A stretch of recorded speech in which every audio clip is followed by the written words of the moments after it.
fog crept like a cloak over the road, obscuring the view and intensifying the silence of the night. Daniel squeezed the steering wheel, his eyes fixed on the white strip that disappeared on the horizon. The feeling of isolation was almost palpable, and a chill ran down her spine. There was something eerie about that mist, something that made him feel as if he were being watched. Suddenly, a headlight cut through the darkness, quickly approaching from behind. Daniel blinked his eyes, trying to adjust to the bright glare. It was an old car, of an undefined model, with peeling paint and yellowed headlights. The vehicle remained at a constant distance, as if it were stuck to its bumper. Daniel accelerated, but the other car followed the movement. At every turn, he expected the mysterious vehicle to move away, but it always remained there, like an ominous shadow. With every moment, the feeling of panic grew inside Daniel. He felt a lump in his throat and his hands sweated on the steering wheel. As the path progressed, the fog became thicker and visibility decreased drastically. Daniel tried to remember some way out, but the road seemed to have no end. Suddenly, a loud bang made him jump out of his seat. An animal had passed in front of his car, jumping on the hood. When the dust settled, Daniel looked back. The old car was gone. Relieved but still scared, he continued driving. However, the feeling of being watched did not leave him. Suddenly, a face appeared in the car's fogged-up window, pressing itself against the glass as if it were inside the vehicle. It was a pale, deformed face, with empty black eyes that stared back at him. With a desperate scream, Daniel threw the steering wheel and drove off the road. The car rolled several times before coming to rest on an embankment. When he regained consciousness, Daniel was lying on the floor, his body sore and confused. He looked up and saw that the fog had dissipated, revealing a starry sky. The old car was gone, and there was no sign of the face that had haunted it. Daniel dragged himself out of the car and started walking aimlessly down the road. The feeling of panic had turned into a deep feeling of fear. He knew he would never be the same. Daniel and Sarah, a young couple looking for adventure, decided to take a road trip through a rural region they were unfamiliar with. The road was winding and lonely, cutting through green fields and shady woods. At each turn, the landscape changed drastically, revealing a more isolated and mysterious setting. At dusk, already tired from the long journey, they decided to stop at a small village they found on the map. The only accommodation option was an old inn, but it had been closed for years. Discouraged, they continued driving until they saw an old house, with dark windows and the door creaking in the wind. The house was imposing, with Gothic architecture that made it look like something out of a dark fairy tale. The peeling paint and broken windows gave the building an air of abandonment and decay. Driven by morbid curiosity, Daniel and Sarah decided to explore the place. When they entered the house, they were greeted by an absurd silence, only broken by the sound of the wind in the unlit fireplace. Dust covered everything, and cobwebs hung from the ceiling. With each step, the floors creaked, and the wind howled through the cracks in the windows, as if it were trying to block its intrusion. Walking through the dark rooms, Daniel and Sarah discovered old objects and dusty furniture. In one of the rooms, they found a diary with yellowed, handwritten pages. The words, scrawled in elegant handwriting, told the story of a family that had lived in that house decades ago. The family had mysteriously disappeared, and the house had been abandoned ever since. As they advanced through the house, a feeling of unease grew within them. The temperature seemed to drop in each room, and strange shadows moved on the walls. In one of the corridors, they heard a metallic sound, as if someone was dragging a chair. They decided to go back to the car, but the front door was locked. The windows, which had previously been open, were now firmly closed. Panic gripped Daniel and Sarah, who began running through the rooms, knocking on doors and shouting for help. Suddenly, the lanterns went out, and a freezing wind swept through the house. A deafening noise echoed through the halls, followed by a piercing scream that chilled Daniel and Sarah's blood. They crouched on the ground, shaking in fear, as an invisible force seemed to push them back. When the lantern lights came back on, Daniel and Sarah got up and ran toward the back door. The door opened, and they threw themselves out, landing on the damp grass. They looked back and saw that the windows of the house were shining brightly, as if there were eyes watching them. Without looking back, They ran towards the car and drove off at high speed, not caring about the direction they took. The house disappeared in the rearview mirror, and the night stretched out in front of him, dark and threatening. Daniel and Sarah never returned to that house, but the experience marked them forever.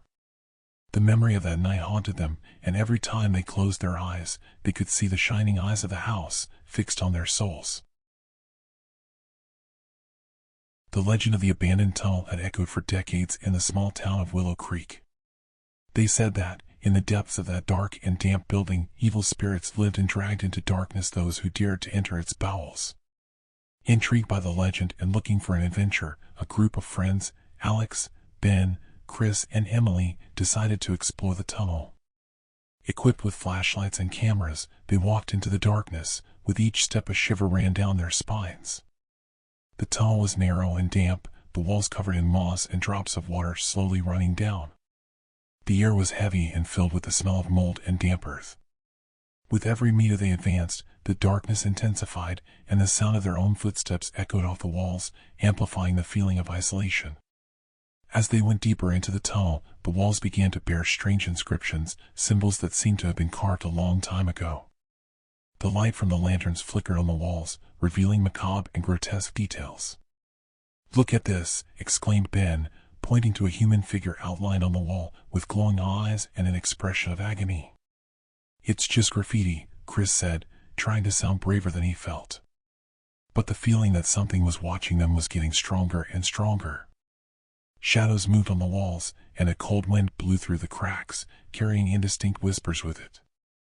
Suddenly, the flashlights went out, leaving them completely in the dark.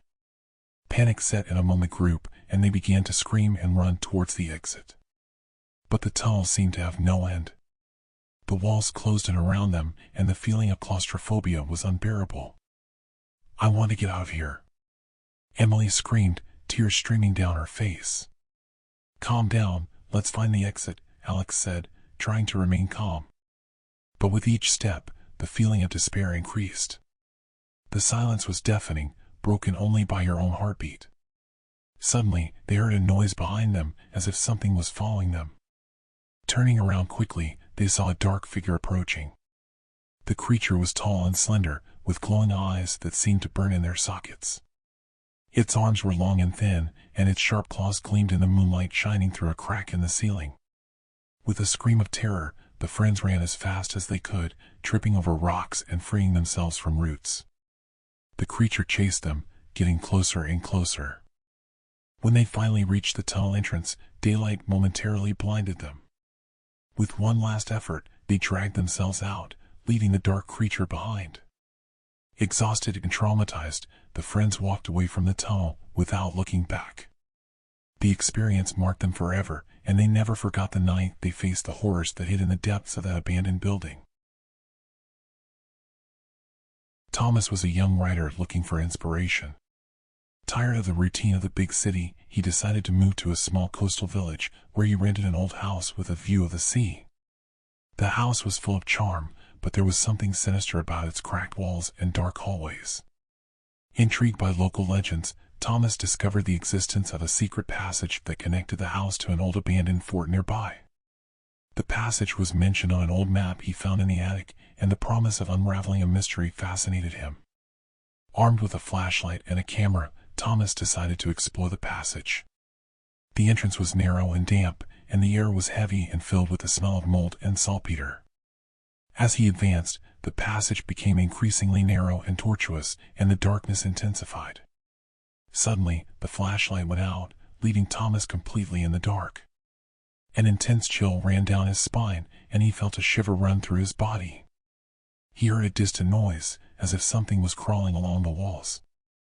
With shaking hands, Thomas lit a match. The dim light illuminated a face carved into the wall, with empty eyes staring back at him. Frightened, he threw the match on the ground and ran away, stumbling. When he finally managed to exit the passage, Thomas found himself in a large underground hall, lit by cracks in the wall. The hall was decorated with strange symbols and hieroglyphs that he could not decipher. In the center of the hall, there was a stone sarcophagus, covered in cobwebs. Intrigued, Thomas approached the sarcophagus and touched it. At that moment, the earth shook, and the walls of the hall began to crack. An icy wind blew through the cracks, and a dense fog spread throughout the room. Thomas tried to escape, but the path was blocked. The fog became increasingly dense, and he began to hallucinate. He saw shadowy figures moving in the shadows, and he heard voices whispering his name. Suddenly, a cold hand grabbed him by the shoulder. Thomas turned around but didn't see anyone. He felt a sharp pain in his chest, as if something was piercing him. When he regained consciousness, he was lying on the beach, his body sore and confused. The sun was shining brightly, and the waves were crashing on the sand. The passage, the sarcophagus, and the dark creatures seemed to have been just a nightmare. However, when looking at his hand, Thomas saw a strange mark, as if he had been bitten by an animal. From that day on, Thomas was never the same. The nights were tormented by nightmares, and he felt a sinister presence accompanying him wherever he went. The experience in the underground passage had left a deep mark on his soul, and he could never forget the horrors he had witnessed. Gabriel was driving on a cold, foggy night, returning from an appointment in the countryside. The road was a maze of curves, flanked by forests so dense they seemed to consume any light. In the distance, he saw a figure standing on the side of the road, waving. It was a man dressed in ancient clothes, as if he had come from another century. Gabriel hesitated, but his conscience spoke louder. He stopped the car and rolled down the window. The man, with a deep, calm voice, asked for a ride to the next town. Something in his gaze was both reassuring and disturbing, but Gabriel decided to let him in. "Where are you coming from?" asked Gabriel, trying to break the silence. The man did not respond immediately. He just looked out the window and murmured, "From a place you wouldn't want to see." With every kilometer, Gabriel felt the air around him grow colder, as if something was draining the life from the environment. The rearview mirror seemed to be playing with him. Sometimes Gabriel didn't see the man sitting there, but only the empty bench. The road seemed to go on forever, as if there was no end. Suddenly the man asked, "Do you believe that some souls never find peace?" Gabriel, nervous, replied that he didn't know.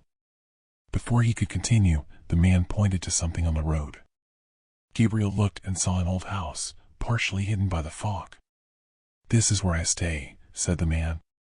Gabriel stopped the car, but when he turned to say goodbye, the seat was empty.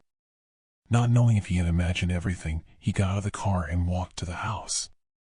The door to the house was ajar, creaking slightly in the wind. Gabriel, taken by an inexplicable curiosity, entered.